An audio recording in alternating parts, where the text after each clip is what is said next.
Well, I think Africa has a great opportunity when it comes to energy generation.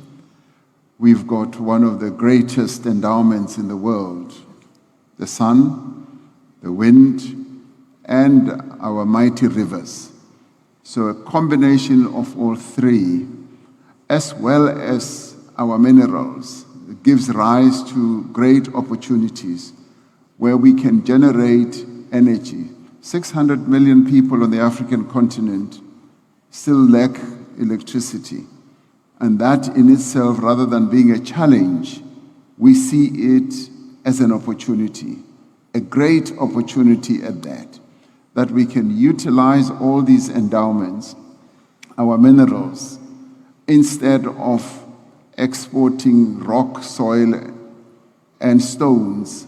We should now beneficiate, add value to our minerals so that they are properly utilized in the energy generation. Wow, what a powerful message from Cyril Ramaphosa, the president of South Africa, to African leaders. The time to beneficiate from our natural resources through value addition. The question is, African leaders are led to stop exporting sand, rocks, and these low resources. Are they led?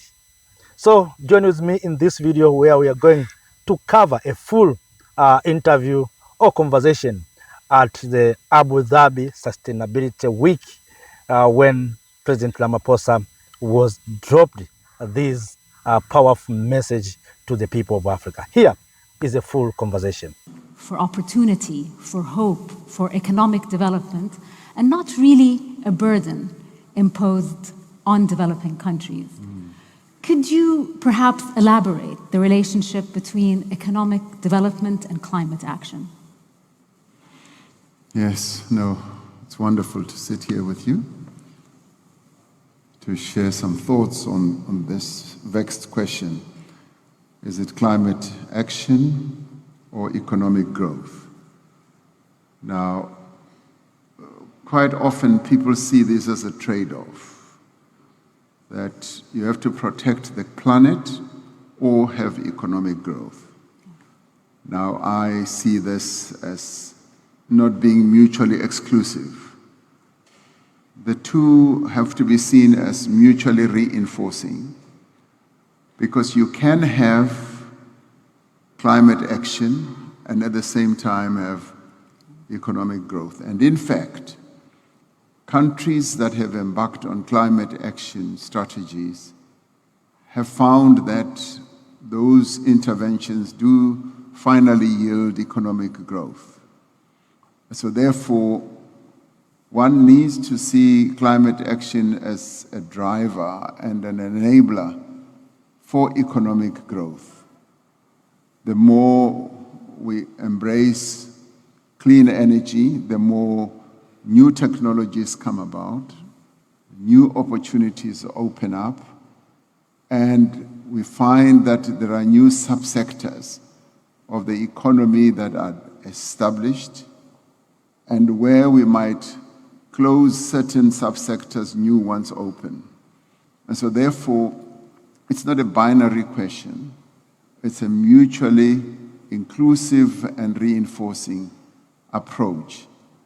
And this is what the world needs to embrace now. And in fact, I find that more and more countries that do so do experience higher levels of growth. There are many countries that are driving their economies now through taking climate action, recalibrating their energy portfolio, and making sure that they look after the planet. And so the two go hand in hand.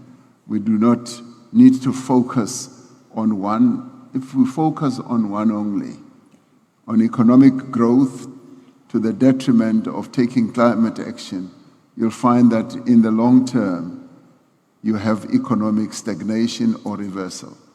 And if you focus on the other one only, you'll find that your economy may seem to grow, but it will not grow well in the end. So a dual approach, focusing on both, can actually drive the economy forward. That's precisely what we have decided to do in South Africa. Incredible, incredible. Thank you, Mr. President. But also beyond recognizing the importance of this dichotomy, under your leadership, you also pushed a different partnership narrative, or perhaps a new model of international partnership that wasn't just talk, because it actually mobilized more than $15 billion in investment in renewable energy in Africa, and that's just in 1 year. Yes. So could you tell us a little bit more about this partnership approach and cooperation that we might draw lessons from, particularly in the geopolitics of today? Well, in the face of having to take action on climate change, we needed to lift our gaze beyond the horizon and ask ourselves, what do we do in the face of having to address the damage to our climate and the emissions? And by the way, one should start off by saying the African continent is least responsible for the climate damage, and yet we are having to carry the burden of what other locales in the world have done to climate change. Notwithstanding that, we decided that we now need to put our best foot forward and find solutions, and the solutions we came up with was to mobilize international funding, and fortunately, we were able to mobilize $1.5 billion to be invested in South Africa. But that whole process was based on our own design. Right. We did not have it imposed on us.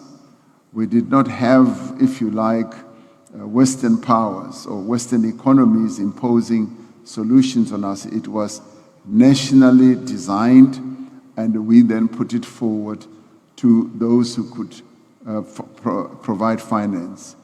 And it then came up with a number of advantages. One of the advantages was we were able to raise finance smartly.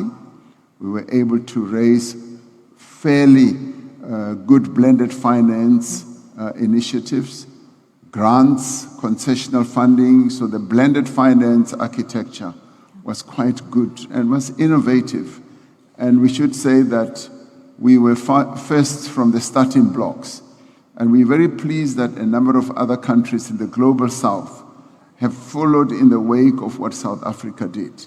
So we became leaders. And what that enabled us to do is to attract investment.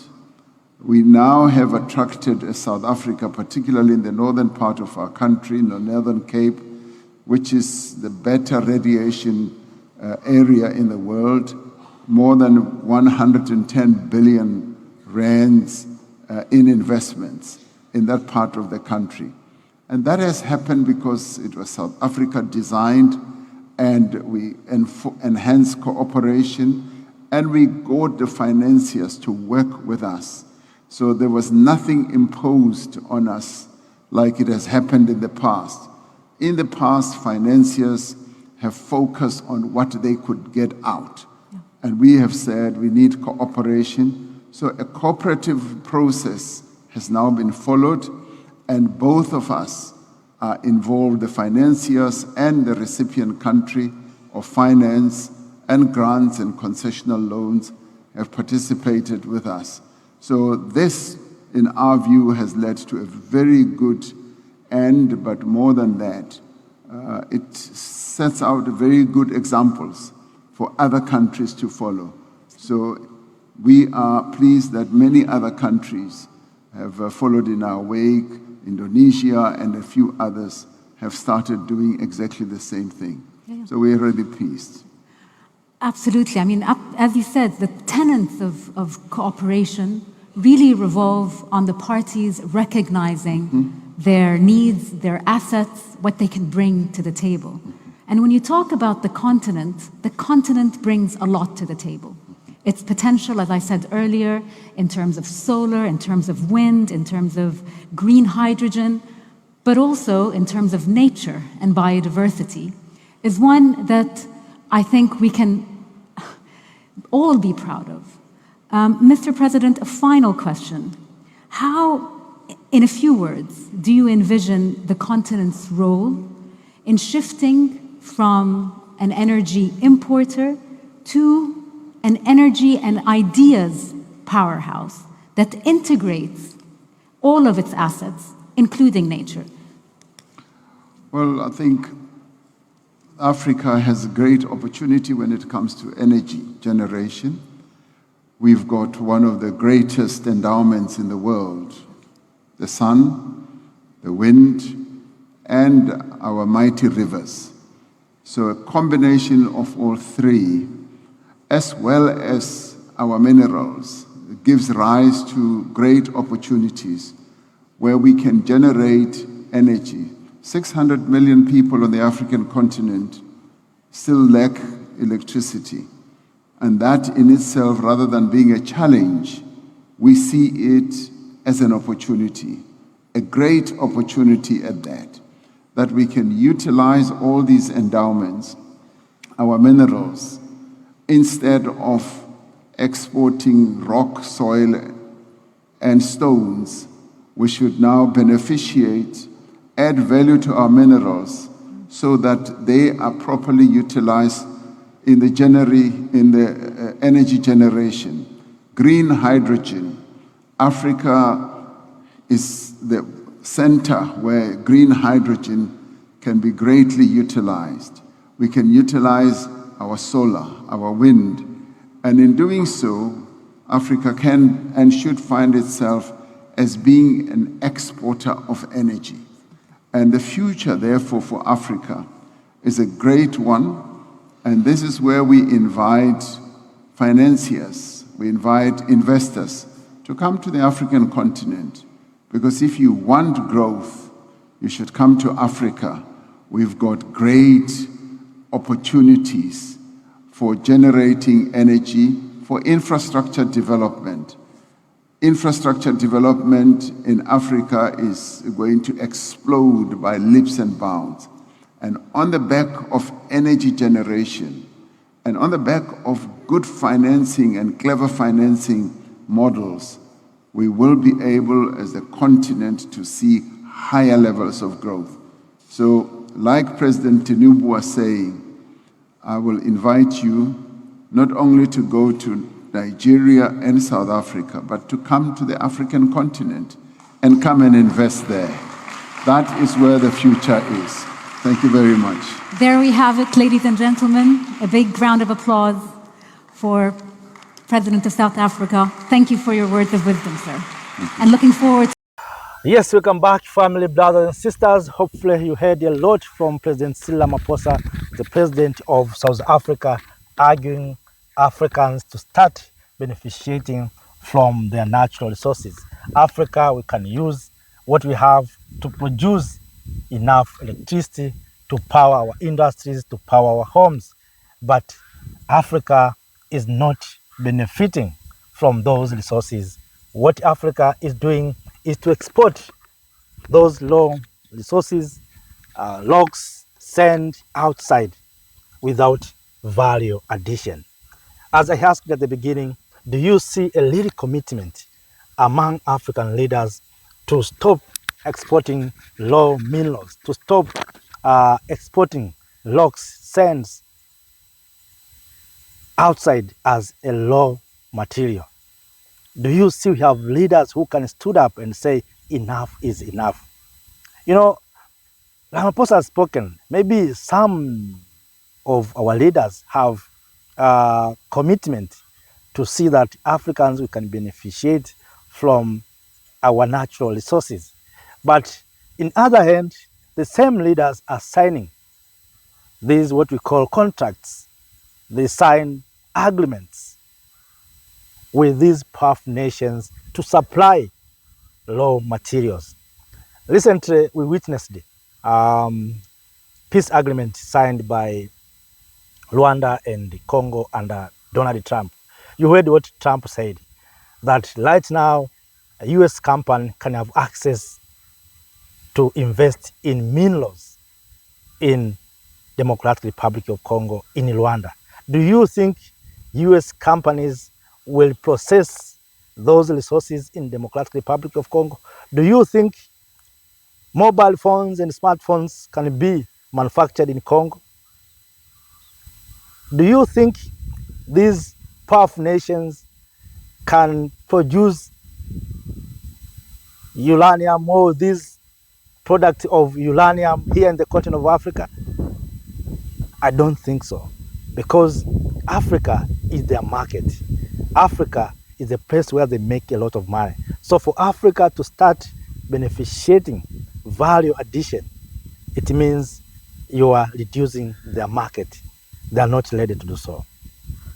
But Africa can do so if leaders can become full committed and coming together to stop and to tell each other that we want to beneficiate from our natural resources. And this cannot come through dialogue. This cannot come through speeches. This needs decisive actions. The way we have seen in Burkina Faso, Mali, and Niger, that if you don't follow what we want, we are going to take you out. Above all, we need unity. You know, today we are talking about South Africa. We are talking about maybe Democratic Republic of Congo. We are talking about Burkina Faso, Mali. We are talking about those countries because of this unity. And it will be difficult for these countries to stop exporting resources into raw forms, because these countries, they have leaders who are not patriotic. They have leaders who are not Pan-Africanist. We have leaders who came to power through Western support. So they are there to support or to fulfill the agreements when they were supported to come to power. So it will be difficult. So I think if there's a way for Africans to push a unit, it is we Africans, young people, to go to the streets, to demonstrate, to demand unity of Africa. You know, unity will not come through comfort zone. I'm telling you the truth, because we must understand, first of all, why we are not uniting, why we are not coming together, why we have failed to create a united Africa. It's because a united Africa is a threat to the global power. So no one is ready to see Africa is going to unite and stop exporting of raw minerals. No one is ready to see. But if we young people, the way we have seen Arab Spring and what happened in Madagascar, in Burkina, Mali, Niger, and other places, we young people, we have to push the agenda of a united Africa. We have to go out and tell our leaders, let us unite. Because if you don't, if you don't do so, Africa will not unite, will speak. Because this issue of exporting raw minerals, to stop exporting of raw minerals, it's not started with President Ramaphosa. Many leaders have spoken about those issues. But why we didn't implement it till today? It's because of disunity. We are not organized. So when you stop exporting, your neighbor is exporting. When you say stop exporting, your neighbor betraying you by exporting. You know, I have been saying the issue of democracy and elections. These are things that are destroying Africa. I'm sorry, because sometimes people feel that maybe I don't like democracy. No, I love democracy, but not this kind of democracy that we have. I need African democracy. But this democracy that we have, that you see these countries, country A today is in election So leaders are thinking about election, country B next year. So when we agree maybe for 10 years to come, we plan. So one leader don't believe that he will be there in power. So people, all leaders are busy working hard, fighting to stay in power. So we cannot move forward. So our leaders are thinking about elections, thinking about voting. That's what our leaders are thinking about. But if we are united, maybe we'll conduct election as a continent. The way you see United States of America, maybe after 4 years, after 5 years, we have a single election. But look in Africa, 1 year, you find we have more than 5 elections. In this side, people are demonstrating. In that side, people are fighting each other. In the other side, there's war. So how can we move in that way? How can we stop exporting low minerals, low resources in that way? So that's why I'm saying there is a need for African youth, young people to come out and telling our leaders, let us go and unite.